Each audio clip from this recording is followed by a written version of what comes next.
Saudi அரசை கண்டித்து Saudi airlines முற்றுகை போராட்டம் நாங்கள் நடத்தி கொண்டிருக்கிறோம்.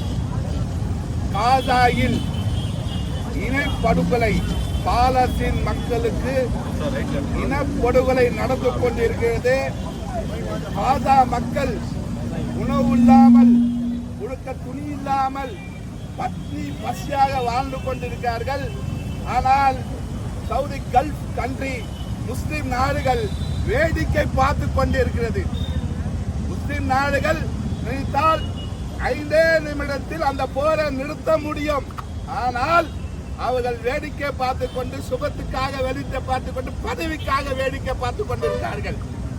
ஆகையால்தான் சவுதி ஏர்லைன்ஸ் அலுவலகத்தை முற்றுகை போராட்டம் என்று ராஷ்டிரிய உலமா கவுன்சிலின் சார்பாக நாங்கள் இங்கே கண்டன ஆர்ப்பாட்டம் நடத்தி கொண்டிருக்கிறோம்.